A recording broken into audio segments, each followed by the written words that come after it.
welcome to the podcast Byzantine and Friends. I am Anthony, your host. Today we're going to be talking about the institutions that enable research on smaller fields in the humanities, and Byzantine Studies is definitely one of those. We can define them as fields that a major research university can afford to not include in its repertoire if it so chooses without raising any serious alarm. And specifically, we'll be talking about the declining fortunes of these smaller fields in the humanities at public universities in the United States and the UK. I wanted a comparative discussion here, and I believe I found an excellent interlocutor for it.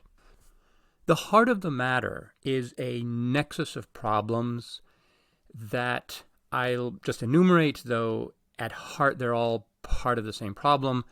These are the rising cost of tuition for attending a university, the virtual absence of good academic jobs being advertised in those smaller fields, and even just in humanities fields at large, the decline in research funding for people who do have those jobs, and the prospects that their positions will not be replaced when they retire, and also the general threat to the institution of tenure as instructors are being hired who don't have the prospect of gaining tenure. And so that institution as a protection for academic research is sort of gradually being phased out. And all of these together constitute a significant threat to the future of humanities research as we understand it. Now, the core of what's happening can, I think, squarely be placed within the interpretive domain of what we might call neoliberal austerity. I don't believe that either of us in this discussion uses the word neoliberal or neoliberalism, but I think it's pretty crucial. Maybe we mention the word capitalism once or twice. I'm not sure, but it's certainly not central to the particular way in which we discuss these institutions in this episode. But nevertheless, they provide the context for everything that's happening. In a nutshell, neoliberal ideology privileges private economic transactions for profit that is setting up markets where for-profit exchanges take place over the public pooling of resources to promote projects that are in the public good. So anytime that you can replace a public good with a series of self-interested transactional encounters from which both sides, in theory, profit, our dominant institutions right now across the planet tend to favor those over the collective promotion of public goods such as, health, education, and so forth. If you're wondering why college costs more for you now, the answer is very, very simple. It's because the state, and in the United States, the individual states, have simply dramatically cut back on the amount of funding that they provide to universities, which in turn have had to raise that revenue from their, quote, customers who are students. And so tuition goes up. It's not as if the absolute cost of education has gone up. I mean, it has for reasons that pertain to the rest of the economy as well. It's that the cost is being shifted onto individuals and their families, students, rather than being shared collectively by the society, which pools its resources, via taxation in the state. So your higher tuition costs are basically your tax cuts at work. It is, of course, a highly inefficient system. It's much better to pool resources for all kinds of reasons, but then you wouldn't be able to leave tax havens of vast sums untouched by the state. Another result is that things such as education and humanities research, which produces a product, let's say knowledge and understanding of certain human phenomena that were understood to be of general societal interests and benefit, that those kinds of things are subject to market discipline and become, again, transactional in the sense that universities now have to start treating their, quote, product not as a public good that they're disseminating. I mean, they do, but not only as that, also as a product that they need to sell. And so there's a shift toward metrics that privilege income, revenue. Within the university system, we try to dance around the implications of this and pretend that we're not actually drifting into that kind of logic, but we totally are. Fundamental decisions about programs and both research and teaching are governed by pretty inflexible, fiscal and market metrics rather than what we all understand to be the mission of the university, often stated in a document called the mission of the university. A knock-on effect of this is the gradual extinction of small fields. That is, if we continue down this path, that's where we're going to end up. So all of the new research that you, certainly, who are listening to this podcast, love to hear about and you're fascinated by, that is becoming harder and harder under these conditions of neoliberal austerity and market discipline. I'm joined in this discussion by Tamar Hodos, who is a professor at the University of Bristol in the UK. She is an expert in Iron Age Mediterranean archaeology. In fact, she is probably the biggest name in that field, and she just published a book, I think, with that exact title. And she's a wonderful person to have this conversation with. I thought of her immediately when the constellation of different issues in my mind came together. She was actually the last person whom we had as a guest in our house before COVID. And we had discussions along these lines. And so I instantly thought of her when I thought, well, I'd like our audience to get a sense of what these issues look like from inside the university, from people who are both very active in research, but have also had enough experience of administration in both countries to see, even if from afar, how these dynamics are playing out. So we're both kind of situated in that middle zone, maybe a Goldilocks zone, where we can see, on the one hand, down to the more sort of granular levels of teaching and research, and on the other hand, to the more, stratospheric level where, macro decisions about funding are made at the upper echelons of, university central command. And so we can kind of, we're situated kind of in the middle between those two. There is some institutional wonky talk going on between us sometimes, but I hope that you will find the discussion illuminating as to the innards of the academic machine and how it works and the challenges that our fields are facing. So great thank you to Tamar for agreeing to do this. Thanks also to medievalist.net for reposting these episodes. Just a brief note on the chronology. We recorded this back in the fall. I don't remember when, but there was a spike in COVID cases back then, and that's what we're referring to. Otherwise, the conversation is as relevant now as it was then. So here's my conversation with Tamar Hodos. Hello, Tamar. Welcome to the podcast. Thank you very much for having me. So a month ago or so, I was reading in the Chronicle of Higher Education about how various humanities fields are now facing an extinction level event. That's what it was called. In part because of COVID, but this is also a culmination of longstanding trends. And my field, Byzantine Studies, and your field, which is Iron Age Mediterranean archaeology. Mediterranean archaeology. Right. And ostrich eggs. And ostrich eggs, right. So we're both endangered species, right? As professors in the ostriches have more of a chance. Yeah, except the species that I study are already extinct. Oh, no. Okay. All right, take that back. I thought I wanted to have a conversation about this because it's very important for the disciplines that produce the knowledge that we disseminate. Well, I wanted someone who had experience of both American systems of higher education and something European, and you're in Bristol in the UK, and who had also, in addition to doing original research, had gone close enough to the abyss of administration to stare into it with horror and despair.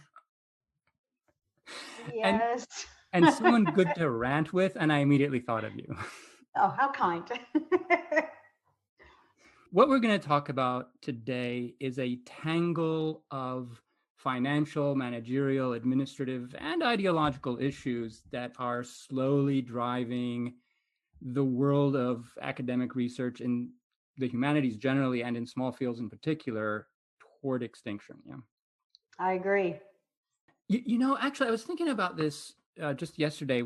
I was thinking about our discussion, and I thought, you know, at least the American Research University as we know it, and probably also the European version as well, it's really a creation after the war. Like it was really built up in this way that we know it in the 50s and 60s. It's not that old. Like there are people who are older than the American Research University. I would say that in Britain, it's actually even younger than that. It's more recent, the push to increase the percentage of population that has a higher education degree.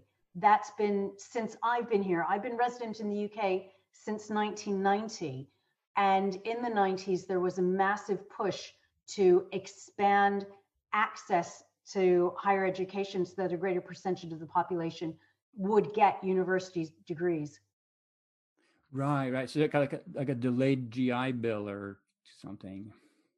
I think the British government at the time looked at the United States and saw what percentage of the population had university degrees and decided, and compared and contrasted with Britain, and decided that it needed to move from this very elite number of, I can't remember the statistic, but maybe like 20, 25, 30% to try to get it to be more than half the population. Right. Yeah. And that requires expanding the universities and the faculty and libraries and so forth. That's right. But one of the differences in the UK is that higher education has been completely, at that time, was completely government funded.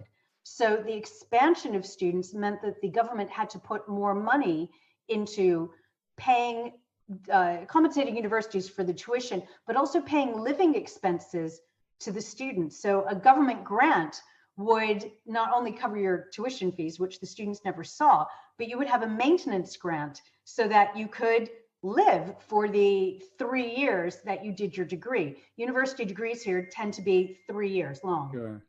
Yeah. And what I'm seeing now is that in both countries, there's a push to reduce the financial commitment and the faculty and so forth, while keeping the number of students at the same or growing it even. So I think we're seeing that dynamic.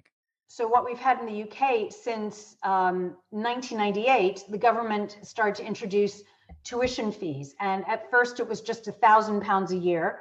And I found myself wishing that my American undergraduate degree tuition had only been the equivalent of £1,000 a year. So they started with £1,000 a year, and then very quickly they moved it to about £3,000 a year. And for a number of years now, it's been capped at about £9,000 per year.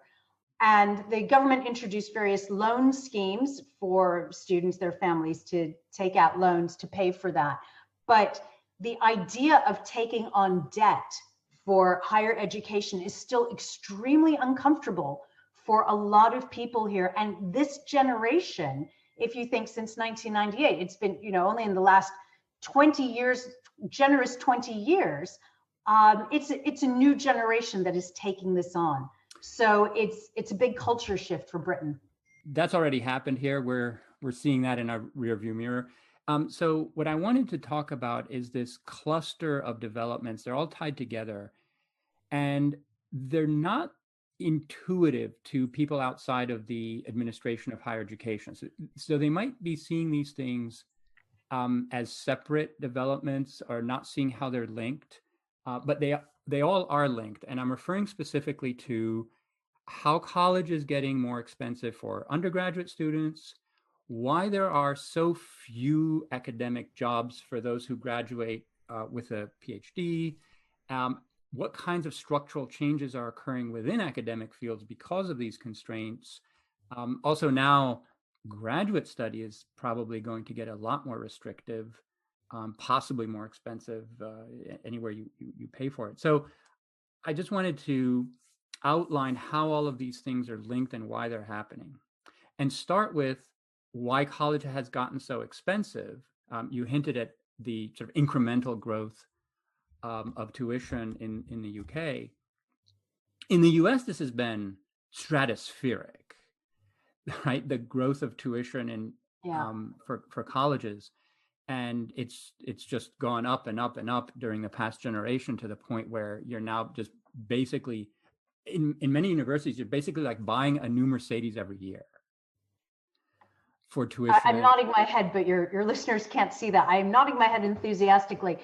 My son is 16, and in the British system, he's sitting GCSEs, which are national exams, and then he'll do a 2-year A-level program, and then he'll be going off to university. So we are beginning to have those discussions now about what A-levels he'll take and what he might want to do at university. Because in Britain, when you apply to university, you're actually applying directly to the major. It's not just that you're applying to the university and you'll have a chance to take a lot of things and then you settle on your major, like in the States. You're applying directly to the degree program you want to do. So they really force you to start to narrow down at the age of 16. But because I'm American, my undergraduate degree is from the States, I'm not unfamiliar with the US system. I'm not adverse to him coming back to the States for university, but I will admit that the tuition fees scares me. I don't know how we're supposed to finance that on a UK salary, where generally our salaries are lower and our taxes are higher. We have more state benefits. We love our national health service, et cetera, but we pay for that through higher taxes. So our take-home pay compared to the States is a lot less. So I don't know how we would finance that. Plus buying the Mercedes every year. Of course. Yes. So in the US, everybody is familiar with how expensive college has gotten. And every once in a while, you'll come across an article online trying to explain why this is the case. And so in my experience, they almost never highlight the main cause of this. And they're always looking at secondary and tertiary causes. Those include administrative bloat. So just the growth of administrative offices, the people who don't do research and don't teach, but are just managing the university's things. Also, luxury amenities for students. You've all heard of the rock climbing walls in dorms. Those are real. So, not over here. No, you just have them climb a wall outside. Right? No, it's real, because there is competition, and colleges and universities are competing with each other over attracting students. And so that has led to a kind of arms race in offering the more, the jacuzzi in the dorms and these kinds of things. We have had our own version of that arms race, but that's been in new buildings, not so much the perks for students in terms of their accommodation and kind of lives, social lives. I don't mean that in the going out and partying sense, but their social lives outside of the classroom. What universities in this country have been investing in are snazzy new teaching spaces and laboratory facilities and libraries with designer architects and state-of-the-art architecture, beautiful new campuses. That's where we've been investing the money. Sure. However, in the US, the main driver of tuition inflation is the decline in state support for higher education. That means less money from the federal government and less money from the individual states. Is that the same for privately funded institutions, though? I mean, I get that for state universities, but what about the private colleges and universities? In part, there are ways by which they do get money through, especially grants, so students can apply for grants and loans and things like that. Yeah. But there are other ways, especially research grants and so forth. So that is definitely part of the budget for private colleges, but it affects public universities much, much more. And as the state support has gone down, the universities have been forced to make up the shortfall primarily through raising tuition. That's like a direct link. That's how it works. That's why it's happened. And the decline in state support is done so as to lower taxes primarily on wealthier taxpayers. Like that's the ideological drive. And yeah, and it's a very, very simple correlation. So But it has the following, so the following transformation has occurred. And I think I explain this to my students because they have no idea that this has even happened. And I think that also our audience might not, or they may be caught, shadows of this development. But here's roughly what's happened. Instead of taxing the money where it is, the state, and then giving it to universities and students in order to support higher education as a public good, the state has stepped back. It said, I'm not taxing that capital. That capital then gets parked in banks. And then it's telling students, now you go borrow the money from banks in order to pay for your education, which I'm going to treat as a private investment on your part because the degree will lead to higher career earnings. And so I'm just going to step back and let you sort it out on the private money market, borrow the money. Meanwhile, the university has increased its tuition because it has to. It's not right. It has to make up that revenue shortfall. And in fact, the state isn't entirely stepping back because its role is to enforce loan contracts, right? So in other words, it's just basically the cop on the beat on behalf of the banks, and has actually gotten into the business. The federal government in the US is in business with some very predatory college loan organizations. Oh, that's always been the case. Yeah, but I mean, they've just gotten much, much worse now in all kinds of ways. So the idea, so Americans have by now internalized the idea that college is a private personal investment that you go deeply into debt for in order to hopefully pay it back once your degree has assured you a lucrative career. And so that's the dynamic. That's what's happened. And I'll just say one more thing, which is that it's created a massive shift in seeing, first of all, in seeing higher education as a public good to being a private personal investment, but also in seeing it as a monetary investment rather than an education. And so increasingly more and more parts of the college experience are being assessed and evaluated in terms of future career performance, like directly, rather than what this does for you intellectually, morally, as a citizen, and so forth. Right? So that's the overall structure of the development. In order to reduce taxes on where the money is today in America, and we know where the money is today, in order to reduce taxes on that, everybody has to go into debt to get an education. Like that's the dynamic. So what's driving it in Britain? So it's a lot of the phrases that you've said are very familiar to me in the discussion that's happened here about the introduction of tuition fees, increasing tuition fees, student loans, and when someone will start to pay back those student loans. So much of what you've said is really familiar. At the same time, it's a little bit different. So it's university education in this country is by and large completely subsidized and run by the government. So the government controls our tuition fees. It controls the number of students that we take in. And so everything is very regulated. When the government wanted to expand the number of students in higher education, but couldn't match it price for price per student, that's when tuition fees were introduced so that students could begin to absorb some of that cost. But we are still subsidized by the government. So one of the issues we have right now with COVID-19, for instance, we are doing blended learning, and yet cases of COVID are skyrocketing in all the university campuses and university towns. But the government is very reluctant to give universities the authorization to go completely online because students may then ask for part of their tuition back since the facilities aren't being used entirely. And so the university would be saving money. But because the tuition fees are top up income for universities, the universities won't give back that tuition fee. They will then turn around and ask the government to pay that reimbursement, and the government doesn't know where that money will come from.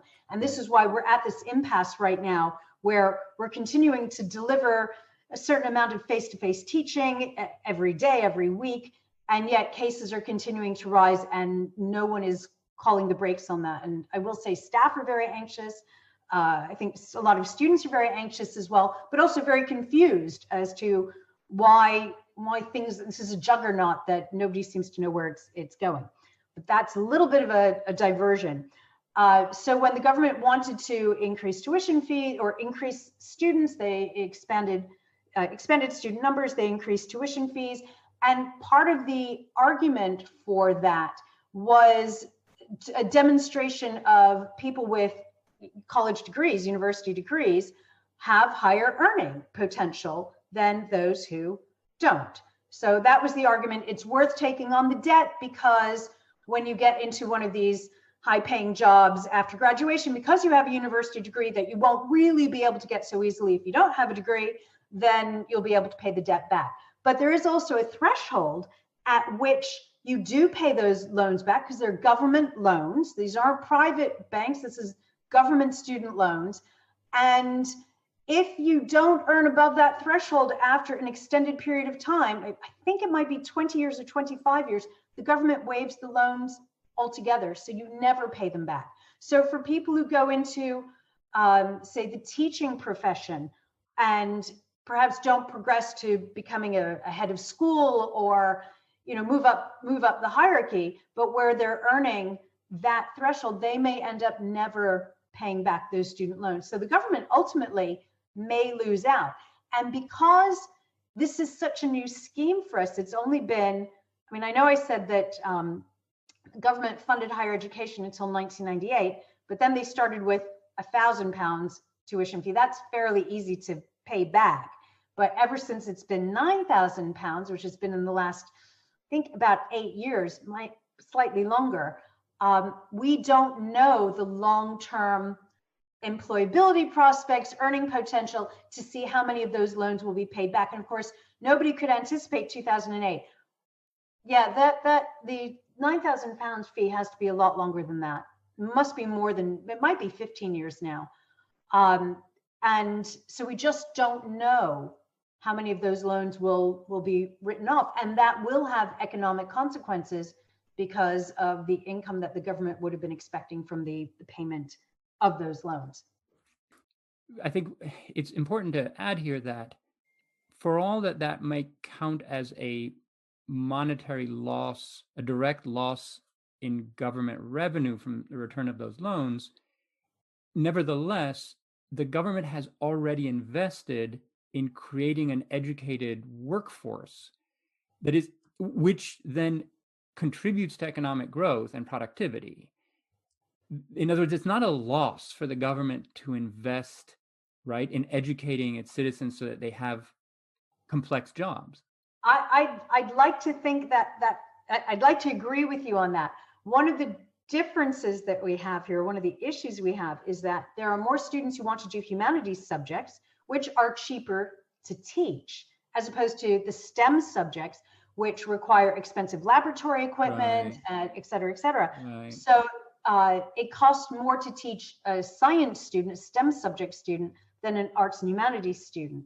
And so there are also caps on STEM subjects because they're expensive, but the government has ring-fenced funding to try to recruit students to STEM subjects because we do have a dearth of STEM educated pupils.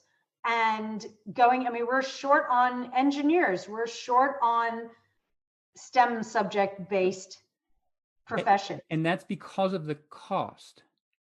Well, it's not the cost, because remember, the tuition is capped at £9,000. So the government is making up that difference. It has to do with interest, actually, from students coming through at the age of 16, deciding I'm going to I'm going to narrow down and take these science courses. I'm going to do a STEM subject at university. Right. There is, So, okay. This is yeah. a huge difference. And I can say that I benefited immensely from the American system because I was a physicist.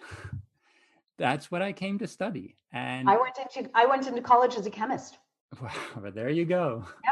I thought I was Which going to major in chemistry when I which started you my still undergraduate, use. You which still I do still use, but yes, not well. I do use it, but I ended up in classics, and classical studies was my undergraduate degree in the end. yeah. I switched during the course of a year. You could trace it in my courses from physics to philosophy to history. And anyway, yeah. Next topic, which related, why are there so few good academic jobs?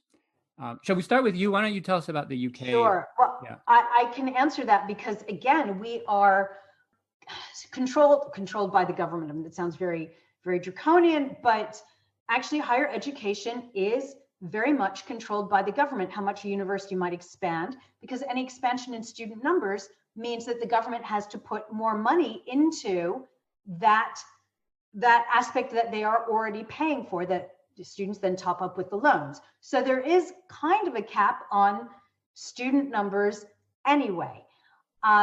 We are very conscious of staff-student ratios. And of course, when you expand an institution, it's not just a question of having more students, you need to have more teaching space, you need to have more office space, you need to have more laboratory space, you need more study space, which requires infrastructure. So it's expensive to expand because you have to expand the physical footprint of your institution as well as the staffing. So I think there are few permanent jobs because it's not growing at that kind of exponential rate. We're expanding student numbers, but we're not expanding the number of staff in the same proportion. I thought that even in the UK, when faculty retire from good positions, that they're not always replaced. So what happens is that no, they're not always replaced. And if a full professor retires, they may be replaced by a lecturer. Every university has a slightly different model. I can only speak about mine, where if somebody does leave for whatever reason, they retire, they get a job somewhere else. In my institution, you don't automatically get that post replaced.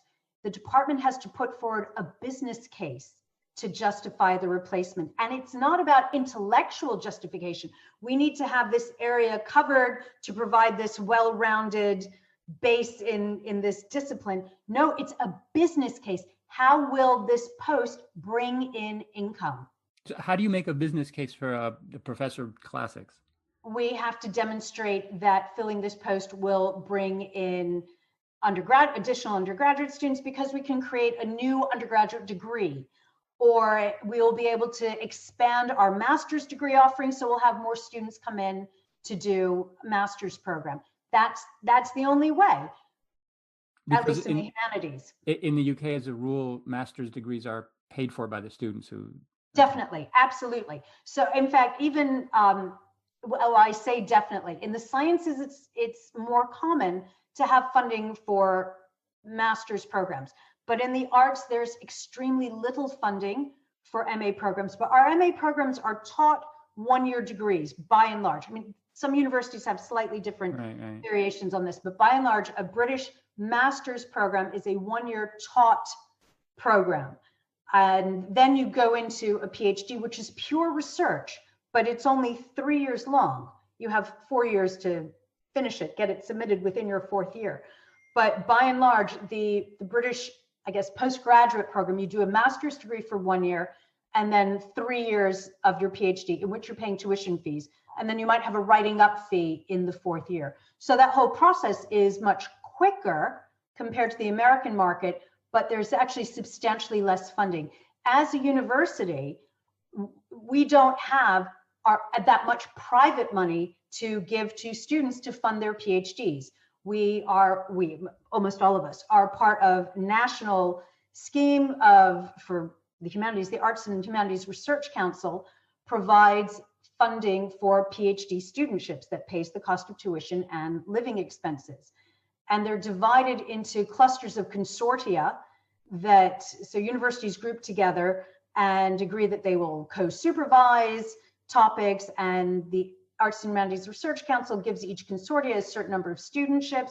It's a competition to get those studentships. Right. And then the consortium itself divvies that up between all the arts and humanities subjects that one could possibly do.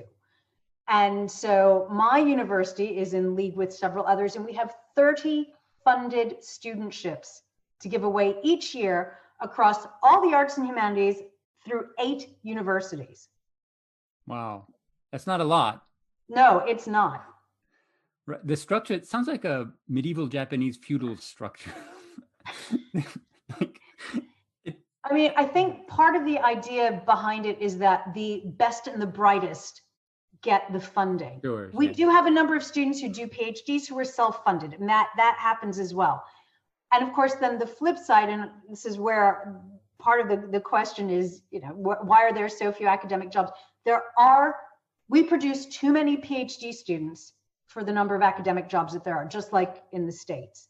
And I think there's a perception for students coming into the PhD program, they go into a PhD because they want the academic life, or they think they want the academic life, before they're faced with the brutal reality of actually how challenging and isolating doing research actually is, and how unrewarding it can be along the way. I love what I do. I know you love what you do, but there are times when really it can be slightly soul destroying before we get to the end of that project and it all comes together and the article is published or the book is published, or you've really made a difference. There's a lot of doubt and questions along the way. And so students, they think they want an academic job. Some of them decide through the PhD, I don't know if I really do. And then we have to try to help them be employable in other, outside of academia. Yeah.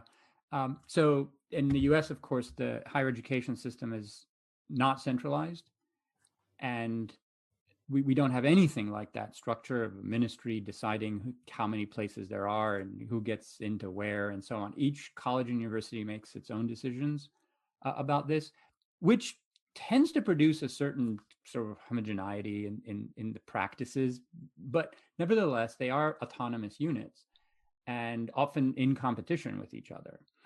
And what's it's sort of interesting that in American graduate programs, generally, they are funded by the institution. So like at Ohio State, we don't take graduate students we can't fund. Whereas at Bristol, we do. I mean, we take students that get the AHRC funding, but we will also take students who are self-funded. Yes, but interestingly enough, we're both overproducing PhDs that is incommensurate with the job market, the academic job market at the end of that process. It's the same thing here. Yeah. Now, as I said, there aren't enough academic jobs for all the PhD students we graduate, but moreover, there aren't as many academic jobs as there were the previous year. Like the number of faculty is declining in absolute numbers, right?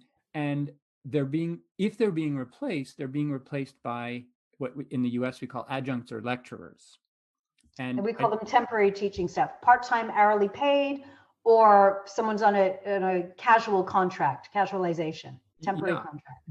Basically, it's Uber for universities. Yeah. That's exactly what it is. Highly flexible, easily fired, modular employment, where you can be hired for very little to do this little bit, and then you're fired. I mean, it's terrible work conditions. Now, you make more money than as a graduate student. Right? I mean, we give a stipend to our graduate students. It's enough for them to live on, get through graduate school without debt. That's very important. They have enough debt from their undergraduate, right? And so if you're 26, 27, you make it through a graduate degree without debt, presumably you're doing something you love, and then you graduate and you're hired as a lecturer. You're teaching 3 or 4 courses a semester. for a little bit more money than you were making as a graduate student, it's a step up.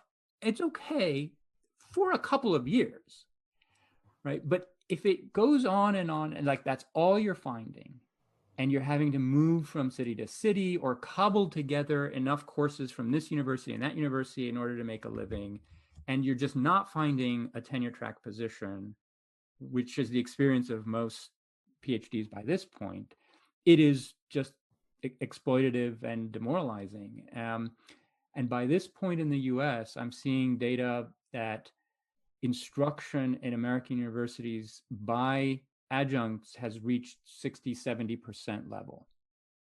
Wow. Right.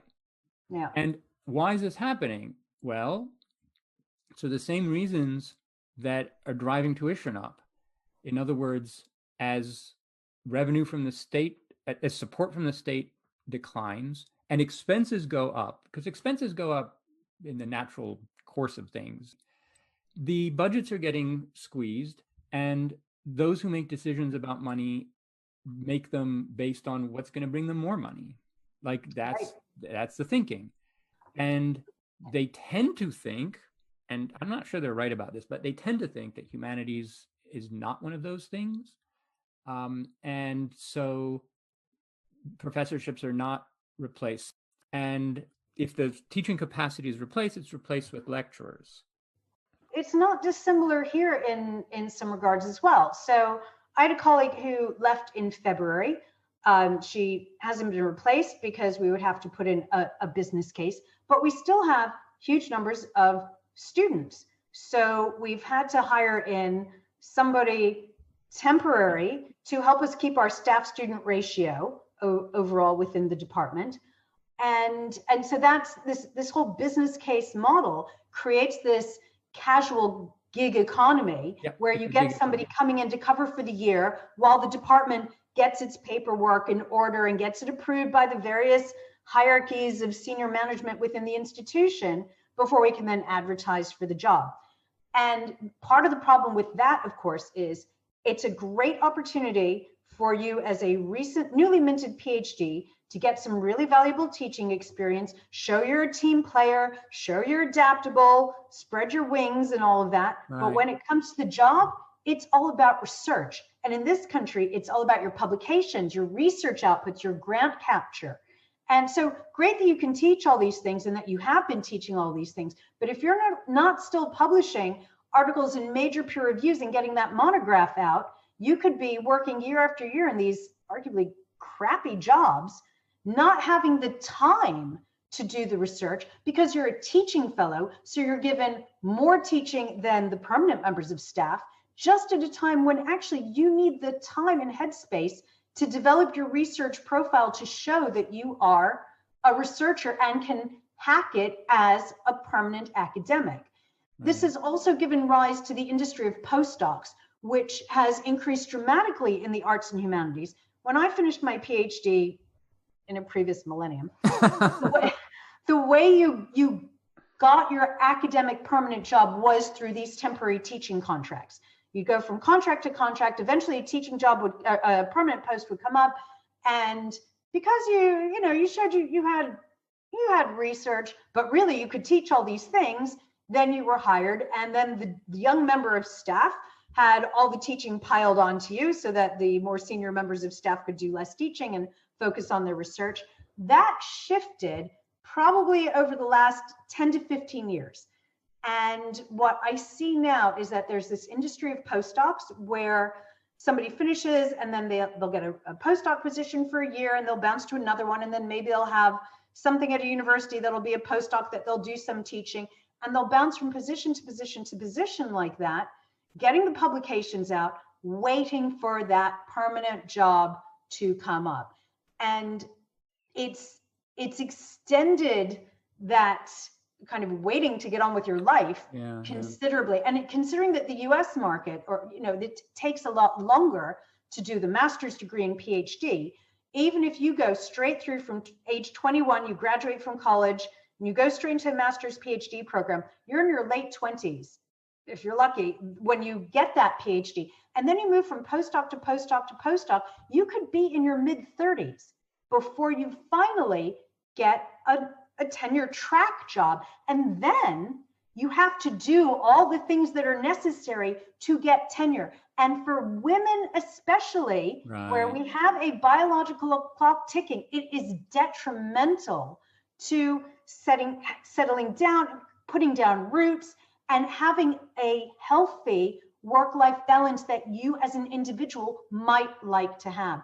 The number of academic women that I know who have gone through IVF or adoption because they waited too long to start having children, because they felt, I need to get the academic post, I need to get my tenure, I need to, this is not a way to have a healthy work-life balance. No, but it increases managerial flexibility. I mean, that's that's how it goes. But the impact particularly is on women. But it's designed, to give institutions the maximum amount of power in controlling their workforce without regard for how it impacts, their lives and so forth. And this also has consequences for the quality of instruction. And now I'm not knocking lecturers or postdocs at all. They're the young and brightest people in the field. But the structural dynamic when you're replacing faculty with adjuncts is that you shift from smaller courses taught by senior faculty who retire to large lecture courses taught by adjuncts to increase enrollments. And it's different in this country. Oh yeah, we don't have that dichotomy.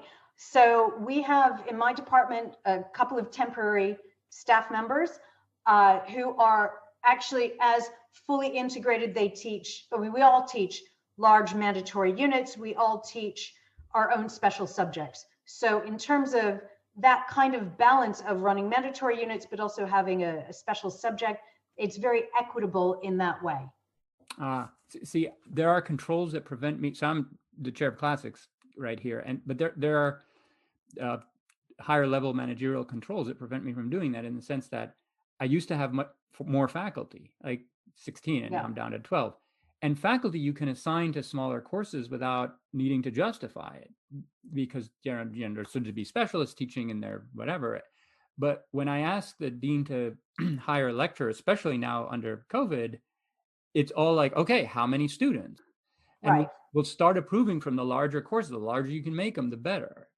And okay. So the difference for us is that we're looking at student numbers in terms of those who are registered on the degree program. So it's easier for us to manage, because we know from freshman year that we are going to have 75 students doing single honors anthropology, for instance, and we're going to have 35 students doing archaeology and anthropology as a joint degree. So we know our student numbers per those courses, what's a mandatory unit and what's an optional unit within the major. We know those numbers right from the beginning of a student's freshman year.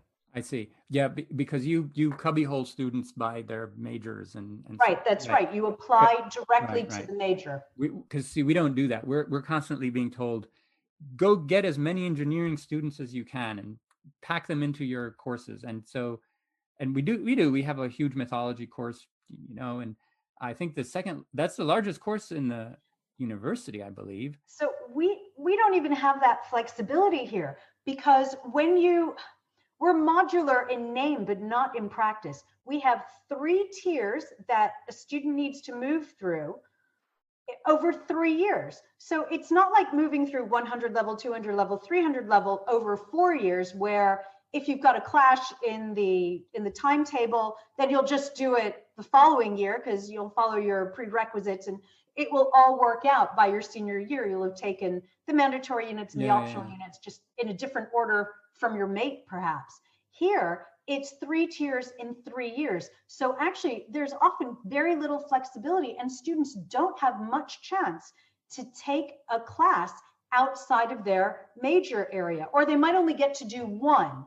So we don't necessarily, a bit of money follows the student, in that, yes, if we have an open unit like that, that's open to anybody in the university, then it brings money into the school, so kind of a level above the department. And then we might get some support in terms of marking so that we can pay PhD students to help us mark if we've got 135 students registered on human sexuality and anthropology, for instance, which has interest to a lot of people, but that would mean an awful lot of essays for one lecturer to mark. Then we do get relief to help with the marking, even if it's the permanent member of staff who's doing the delivery. Yeah. Let's not get into how you actually grade papers in the UK, because no, that's a whole it's other an immensely depressing topic, and I just don't want to hear it. Yeah, we can talk about that in another podcast. So the impact of all of this on academic fields, like higher level research. So every year I'm contacted by very many students who want to apply to a graduate program in Byzantine Studies from around the world. This year in particular, it's about 1 or 2 a week. Wow. Yeah, I talk to them on Skype or Zoom, just explain how things work and what's the state of the field. When you have an economic downturn, people normally start thinking about grad school as a way to tide them through We're seeing that here as well. Yeah. And what I'm finding, because I do this every year, is that there are fewer and fewer programs that I can recommend to them in North America to go to. And depending on what subfield they're interested in. But this year, I found that I was like thinking, oh, no, that person retired. No, that's not. And colleagues are sometimes like they retire and they're not replaced, or their departments can't take graduate students because the funding isn't there, or my colleagues decide that it's not moral to take more graduate students given the non-existent job market. And so they just stop taking students. And it's fewer and fewer people. And I'm seeing this as this is field extinction it's a slow, well, I don't know how slow moving it is, but unless something changes in the fundamentals, we're just going to end up where we were, back in the 1930s or something, where there are a few Ivy League places that have your, exotic specialist in Iron Age ostrich eggs and Byzantine studies or whatever. And the rest of the country is just doing bread and butter things. Anyway, that's the trend that I'm seeing in the US. Or here, you've got universities that close entire departments down. Like that too. The School of Oriental and African Studies has just disbanded their Middle East department altogether. We're losing language experts, modern languages, ancient languages, multicultural studies. And I mean, it wasn't a big department. SOAS isn't a big university, but it's really drastic to make a decision to close down an entire department. They will teach out the programs that they have students registered on now, and that's it. And we've lost knowledge, we've lost expertise, and we are unlikely ever to be able to replace that, because also then we're not training the next generation in those obscure dead languages. Yeah, you sent me the link to the article about Assyriology, and that's a specialty that doesn't really exist in many places, and it loses 1 or 2 positions. That's a good percentage of its worldwide presence. So I'm apprehensive about what this is all going to do, and at some point, both society and the market are going to catch on that this is happening, and if a PhD is not a relatively, I don't know if relatively safe is even the word, but if it doesn't even remotely provide assurances of a middle-class life and employment afterwards, there's no rational sense in going through it. And if fewer people, and we haven't gotten to that point, as I said, more people are applying to PhD programs right now in an economic downturn, but I don't think they understand just how bad it is on the other end. Once that knowledge gets out, I'm assuming that fewer people are going to choose to go into these research fields. And then I'm wondering where all the adjuncts are going to come from. Yes, and I also view it as actually quite a tragic loss for society at large. If you think back to the Victorian era of social enlightenment, where people would go to learned societies for these lectures to hear about the latest discoveries here and there, there was a social vibrancy to discovering things for the sake of discovering them. And that's something that we're losing now by this narrowing down and the marketization of higher education, that it must lead to employability. My students are regularly asked, what are you going to do with a degree in archaeology? Or what are you going to do with a degree in anthropology? I'm in a department of archaeology and anthropology. And my immediate response to that is, if you do a degree in classics, can you only be a classicist? Which in this country is funny because the civil service is populated with classicists. Or if you do a degree in English, can you only be English? Why is it that a degree in archaeology or anthropology means that that's all you can go into? You can do anything with any subject. It's about that holistic knowledge and experience that you're gaining from higher education. Do a subject that interests you and make the most of that and all the opportunities that that institution gives you. And then you'll be able to move into employment that you enjoy, that's fulfilling, and hopefully will also be financially rewarding. But it shouldn't be just about the money. We should be able to enjoy what we do. Britain, and Bristol particularly, is known for its creative arts sector. And the creative arts lives from humanities knowledge. And so if we're not encouraging people into the humanities by not scaring them because of employability, then it's going to affect those other creative sectors and industries that make our life rich to live and enjoy. Yeah, you're absolutely right. And in fact, the idea that humanities degrees lead to unemployment is false. There's like all the data points to the exact opposite direction. This is something that I put some effort into researching a few years ago. I don't want to get into. I mean, this is another topic of what you can do with a humanities degree in this economy. But a few years ago, the Wall Street Journal, radical publication, it put out a lot of data. They did some real research about employability by degree, and they had like earnings at the 5-year post-graduation, tenure, and lifelong career earnings. And just take an example, history, and we're talking about majors, not graduate work here, but right. I'm talking about undergraduate majors as well. Yeah. History wasn't that far behind engineering in lifelong earnings. Interesting, because the statistics that you see here, humanities subjects are substantially lower than STEM subjects in terms of earning potential. Oh. Huh. Well, we put this data up on our department website. We had this big banner, "Why major in classics?" And along with other arguments, such as that it's one of the greatest preparations for law school, especially if you study an ancient language. Not because law uses a lot of Latin, which it does, but because to learn an ancient language, you have to be able to do at least two things well, which is to memorize a lot of useless information and pay attention to detail in reading. Yep. Which is what lawyers are supposed to do. Absolutely. And law schools know this. They know, hey, if you can learn ancient Greek, you can pass the bar exam like this. Yeah. Anyway, okay. Yeah, let's not get into that. That's a whole other debate. We've got a lot of things to talk about. I wanted to come back to how this is affecting academic fields, because this is a podcast about Byzantine studies. And so one other institution that's being eroded in all of this is tenure.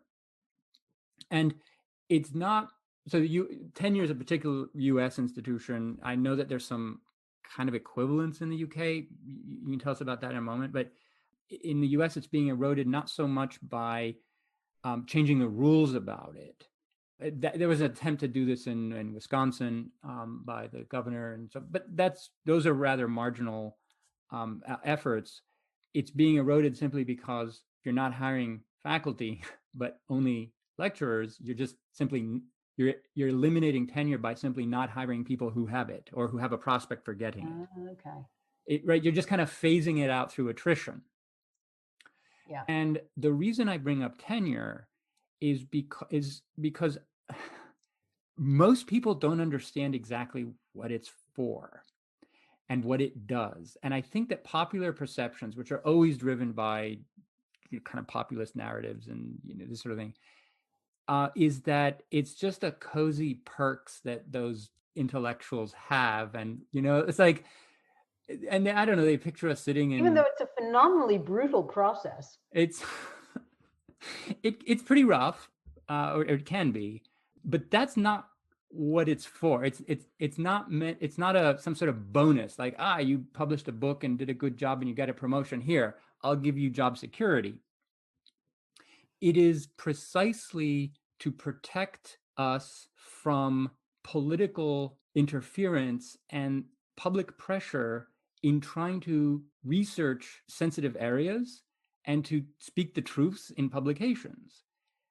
So when I say that, most people will immediately think, well, okay, I mean, you're not working on like gun control or abortion, or you're not working on some really sensitive area where some political group will come after you. And to them, I say the following: there is not a single area of research in a university that someone somewhere with a lot of money doesn't have a vested interest in you saying some particular thing about it or not saying some particular thing. Zero. There's no area. I posted a podcast online about white supremacy. A number of others that I've done, medieval identities and gender and so on. These are all topics on which if I weren't institutionally protected, that immediately all the people who leave comments on websites and all this kind of thing, they would be writing to deans and provosts and whatever, oh, fire that guy because he's whatever. And this would immediately happen. Like, it's already happening. Fortunately, at the moment, we're protected. But imagine now if one of these people is a donor, and because the universities are desperate for money and are turning to, private partnerships and, fundraising is a huge part of it.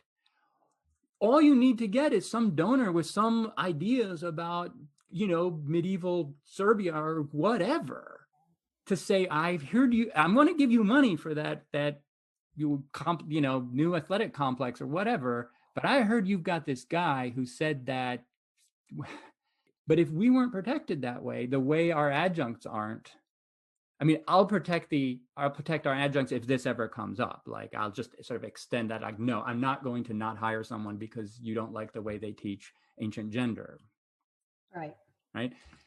But if you phase tenure out and you have academics who don't feel protected that way, you, the general public, you on the internet who are listening to me right now, you are not going to be getting the unvarnished truth, or at least what we think it is, from us. You're going to start getting very carefully hedged PR or, lawyerly statements about things that are not going to reflect to you what we think is the case in any field.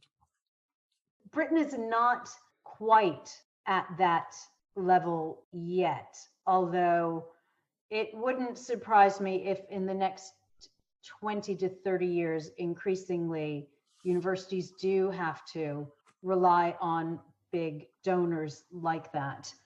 But I'd like to think not. I'd like to hope not, so that it doesn't become as politicized, because what you've just described is the politicization of research. Yeah, and knowledge. That's what we need to try to protect research from being politicized.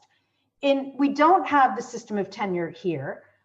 When you get your permanent job, if you're lucky enough to get one, because they're like hen's teeth, after a probationary period, assuming you don't screw up by, I don't know, sleeping with your students or somehow bringing the university into disrepute, then you are made permanent. And then it's very difficult to get rid of you as an individual unless it's really for gross misconduct. What can be done is that the position may be deemed not necessary. Right. And then there is a redundancy process in which it's explored if the position is needed. And so, I mean, there are ways to get rid of people. I have found myself in a redundancy pool twice in the last 20 years at Bristol. And there have been different political reasons for initiating those redundancy processes, actually. Yeah. It is still political, but it's not from that this outside donor doesn't like what we're doing in our department, so we need to try to, we don't have that interference. There are other biases, but they're usually within the organization itself.